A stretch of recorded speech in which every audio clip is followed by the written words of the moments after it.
The people who make comic book adaptations always say the same thing in the press tour. We wanted to honor the source material. We wanted fans to feel like they were reading the pages on screen. I've heard it so many times it stopped registering. And then the show comes out, and you watch it, and something is off. Not wrong exactly. The characters are right, the events are right, but the world doesn't feel like it goes anywhere past the frame. You're watching a recreation, not the thing itself. Most adaptations copy the story. They don't copy the way comics actually tell stories. Those are different problems. Comics trust you across years. They plant things in issue 4 that don't pay off until issue 60. They let side characters carry full arcs that have nothing to do with the main plot and treat those arcs as equal weight. The world moves whether or not the hero is in the room. Invincible does that. Not in a vague tonal sense, structurally. I finished Season 3 2 days after sitting down for what I told myself was one episode of Season 2, which I had been avoiding for 2 years. The finale left me in a state that felt closer to finishing a long comic run and realizing the next arc isn't out yet than anything I'd call normal TV excitement. I'm Mac, this is SceneShift, and we're looking at how they pulled it off. To understand why Invincible works the way it works, you have to go back to where it started. Robert Kirkman launched the original comic in 2003 at Image Comics, and the timing mattered more than it might seem. Superhero comics in the early 2000s were still recovering from the 90s. Everything was trying to be dark and edgy. Kirkman went the opposite direction. Simple premise: a kid getting powers, figuring out what it means to be a hero, dealing with his father who turns out to be the most powerful man on Earth. Bright colors, clean lines, simple on the surface. But underneath that simplicity was a universe that kept expanding. The Viltrumite Empire, alien coalitions, interdimensional threats, an entire geopolitical reality running parallel to a teenager going to high school. Kirkman basically spent 15 years building this massive 144-issue world. But the best part? He actually stuck the landing. It didn't get axed or rebooted like everything else. It just ended exactly how it was supposed to. A total, finished story from beginning to end. That mattered enormously for the show. When Amazon and Skybound moved the property into production, Kirkman described the animated series as a second draft of the comic. Because it was done, he could go back. Threads that got dropped early in the original run because he was writing month to month without knowing where things were headed, he could plant them earlier. Payoffs that arrived too late, he could set them up properly from the beginning.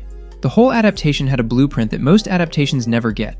Simon Rasiopa came on as showrunner, and the mandate from day one was clear. This is not going to be reshaped into traditional TV structure. They built the show in hour-long episodes, sometimes 45 to 55 minutes, specifically to give the story room to breathe. Multiple storylines, multiple character arcs with their own weight, a writer's room philosophy built around how comic books actually function. The casting was movie level. Stephen Yeun as Mark, J.K. Simmons as Nolan, Sandra Oh as Debbie, Mahershala Ali. The talent they assembled signaled that this was being treated as a serious long-term project. Season 1 dropped in March 2021, and the way the hype built was genius. It started with this premiere of the first 3 episodes. People were talking, but it hadn't fully caught yet. And then the finale happened, and the internet lost its mind overnight. Invincible became one of those shows that everyone was either watching or being told to watch. The scene in that finale went everywhere. People who had never heard of the comic were searching for the source material at midnight. I watched Season 1 and loved it. At a time when superhero fatigue was genuinely setting in, this felt like it was made by people who actually cared about the world they were building. Then Season 2 came.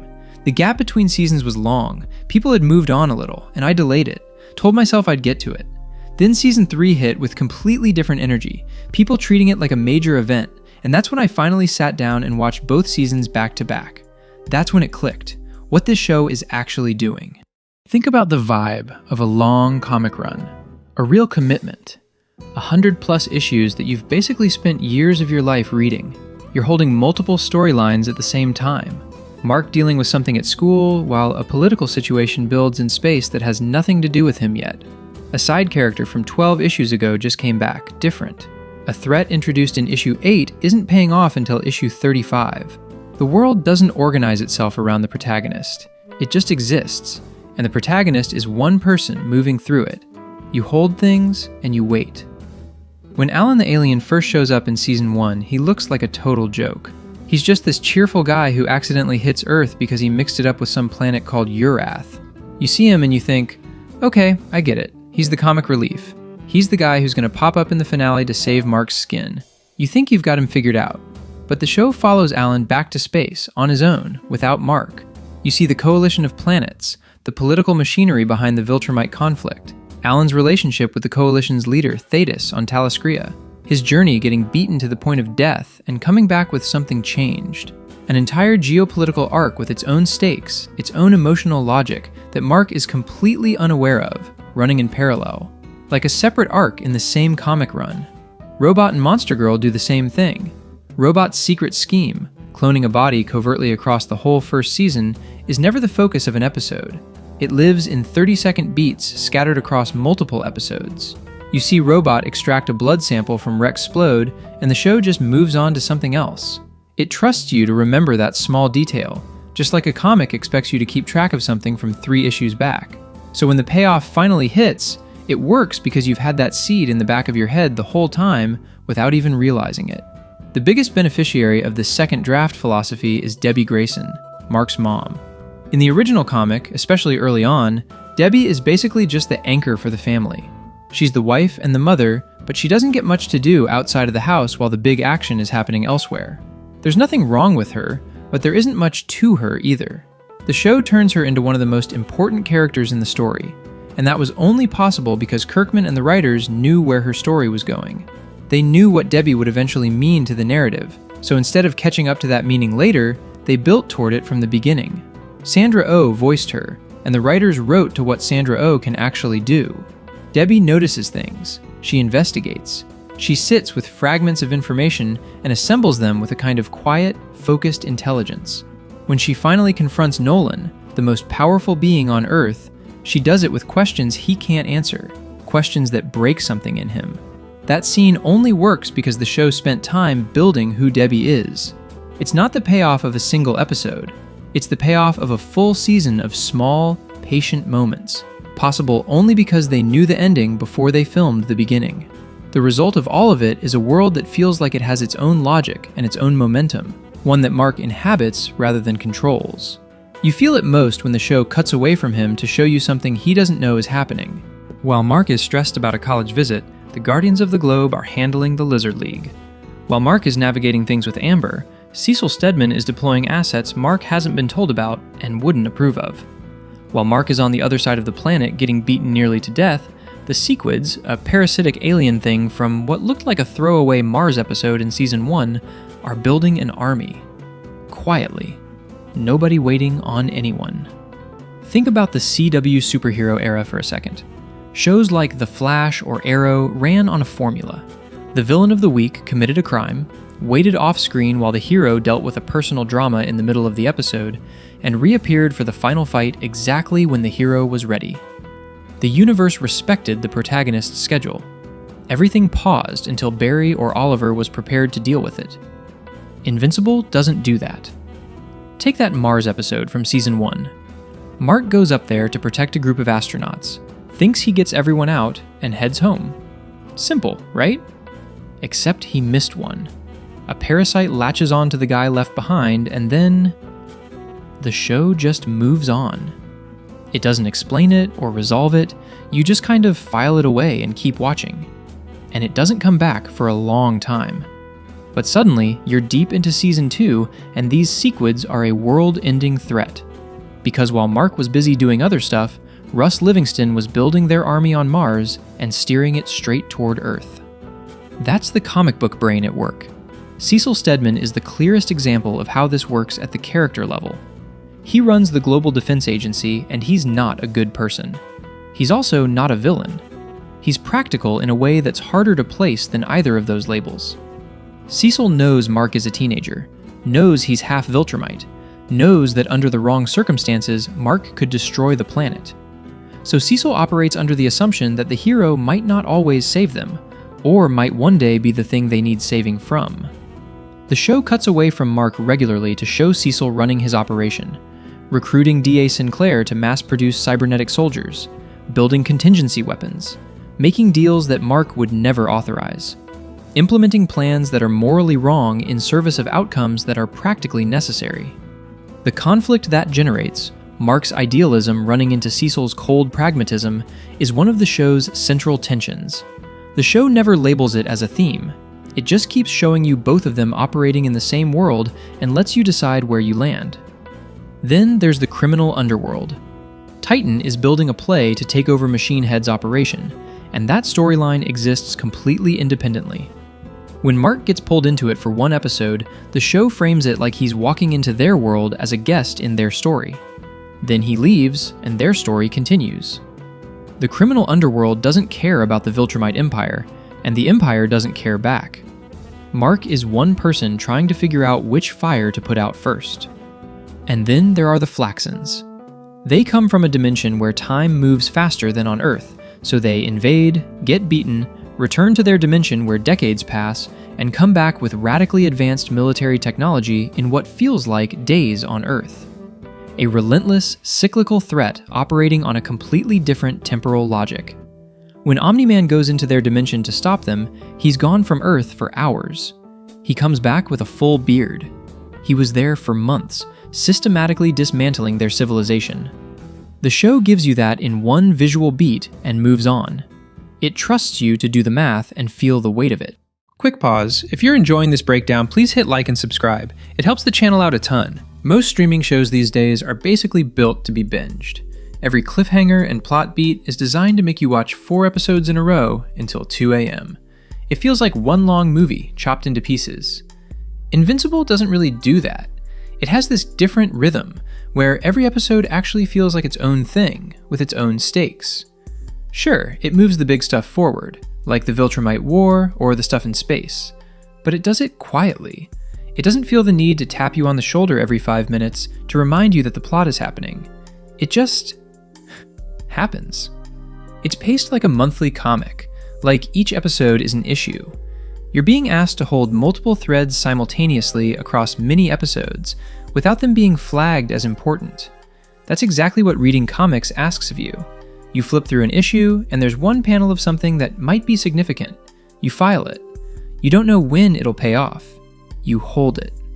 When Robot's scheme fully reveals itself and you can trace every seed backward, it lands because you earned it. You held the detail. Kirkman and Raciapa have been clear about this. The animated series is built to run 7 or 8 seasons. To do that, you cannot exhaust major storylines ahead of schedule. You have to trust time and let things develop at the speed they actually need. The title card is one of my favorite things about the show. Every episode, at some point, a character is about to say the word Invincible. Right before the word lands, cut. The title card hits, music drops, and you didn't even get to hear it. I love this, because it tells you exactly what you're in for. Mark never gets to be comfortable. He never gets that big, heroic moment where he stands tall and says his name. Every single time he's even close to looking like a classic hero, the show just cuts him off. The world doesn't pause for ceremony, and the card itself is tracking the whole season in real time. Season 1, it starts clean, bright yellow and blue, almost cheerful. By the finale, it's covered in blood. The card has been showing you where the season is going, one episode at a time, and you only notice how far it's traveled when you look back at where it started. Season 2, the card cracks. The dark blue breaks through from underneath. Season 3, you get glitches, multiple color versions of the logo, each one a different multiverse variant of Mark that's coming. The title card is foreshadowing across an entire season.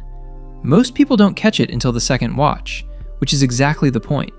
It's there for people paying attention, the way you pay attention to comics. The Sequids. Sinclair going from standalone villain to GDA asset, the Flaxon time dilation. None of these are accidents. They're planted, and the show trusts time to make them pay off. When I watched seasons 2 and 3 together, the pacing of season 2 stopped feeling slow and started feeling like setup. That feeling of being deep in a long comic run, knowing the story is building towards something that hasn't arrived yet, and being okay with that. I hadn't felt that in a long time. Mark Grayson is called Invincible. His superhero name is literally Invincible. But the thing is, he loses almost every fight. He gets beaten badly. He gets put in a coma. He gets beaten by his own father in a way that's so brutal and so public that it's basically trauma, both for him and honestly for everyone watching it. By my count, Mark only comes out on top in maybe 5% of the fights in this show. I think about how most superhero stories are built on the assumption that the protagonist is, deep down, going to be okay. They lose temporarily, have a crisis of confidence, find something inside themselves, and win. The question is never if the hero wins, it's when and how, and with what lesson learned along the way.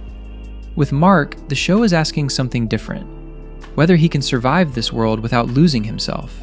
That's what's actually at stake, and that's a scarier story. Raciapa put it plainly in an interview. Season 1 is Mark wanting to become his father. Season 2 is Mark terrified that maybe that could happen. That's the entire arc. One revelation flips everything that came before it. Every defeat accumulates. They don't reset. Raciapa was direct about this. Nothing ever resets. A lot of our characters are carrying emotional trauma from things that happened back in Season 1. Battle Beast beats Mark so badly he ends up in a coma, and the world has to keep going without him. The GDA scrambles to cover the gap. His family sits with the real possibility that he might not come back. The show doesn't treat his absence as a dramatic pause before the hero returns. It treats it as a crisis with genuine stakes and no guaranteed resolution. By each episode, by each season, that weight is visible on him, in how he hesitates, in how scared he is of what he might do if he stops holding back. Cecil describes Mark as a walking atomic bomb, and Mark knows it. So part of why he loses fights is that he's terrified of what he'll do if he fully commits. He pulls a punch to avoid killing someone and loses the tactical advantage. He stops to save a bystander instead of finishing the fight and takes damage he shouldn't have to take. Angstrom Levy shows him alternate universes where Mark didn't hold back, where he chose power over conscience and became his father. Almost every version of him made that choice. The multiverse is full of Marks who went that direction and didn't come back. The Mark we've been following is a fragile anomaly. Someone who keeps getting shown every reason to become a monster and keeps choosing not to. Because of all of it, because every win Mark has is earned through a specific accumulation of losses, when the Season 3 finale fight happens, it hits at a level I genuinely struggle to describe. I've watched a lot of superhero content. Movies, shows, cartoons, comics. I thought I had a pretty good sense of what this kind of action could do to me. But then the Season 3 finale happened. And I was just not ready. I sat there after it ended and couldn't move. Because the show had spent 2.5 seasons making me understand what every punch costs. Every time Mark got up when stopping would have been rational, I had felt that accumulating. So when the biggest fight of the series arrived, I already understood what was at stake and what it would cost. The fight delivered on every bit of it. That patience is what bought it. By the time you reach that fight, you understand Mark as a specific person, traumatized, terrified of himself, desperately trying to hold on to something human inside all of this. And watching him fight from that place is on another level. I'm still not over it. Season 3 animation was rough in places. I noticed it, a lot of people noticed it, and that's fair. But what gets missed in that conversation is that the visual style of Invincible is making a deliberate choice from the beginning. And once you see the choice, the roughness in the middle episodes matters a lot less. Corey Walker and Ryan Otley drew the original comic with bright, flat colors, primary colors, clean lines, characters with simple designs. And then, in the middle of that clean, bright world, someone gets their skull caved in. Viscerally. In full detail. The show does the same thing. The animation looks like a good Saturday morning cartoon. Approachable, familiar, the kind of thing you'd put on and feel comfortable with. And then, Nolan grabs Mark and drags him through a subway car full of people. The comfort is the setup. Because you were relaxed in that art style, because the bright colors and clean lines put your guard down, the violence hits like a genuine shock. This is also why the animation being inconsistent kind of makes sense as a design choice. The show lives in the gap between how it looks and what it's willing to do. The Season 3 finale animation is something else. The team saved their best work for the end, and you feel that in every frame of that final fight. And it came from the accumulated weight of everything that came before finally arriving. Most adaptations give you the story. You get the events, the characters, the plot points in roughly the right order. What you don't get is the feeling that the world kept moving while you weren't watching, that things grew off screen. That the hero is one person inside something much larger than him, not the center of gravity everything else orbits. That gap between adapting a story and adapting how a story thinks is what almost every comic adaptation falls into. Invincible doesn't fall into it, because the people who made it understood the difference from the start. The fights land because they were built over seasons, not episodes. The emotional moments land because the show spent real time on the people those moments belonged to. The payoffs land because the setups were planted carefully and then left alone long enough to actually mean something. None of it is accidental, and none of it could have been rushed. Season 3 is the best season of this show. I say that having watched seasons 2 and 3 back-to-back in the same week, which probably tells you something about where I ended up. Fully in it. Holding all the threads the way you hold threads when you're deep in a comic run, and you've stopped asking when things will pay off because you've accepted that the show knows what it's doing, and you're just along for it. That's not a feeling I get often anymore. I got it here. Thanks for watching. For more deep dives into superhero and animated movies and shows, check out the other videos on the channel. Make sure to subscribe to SceneShift and come follow me on Instagram. See you in the next one.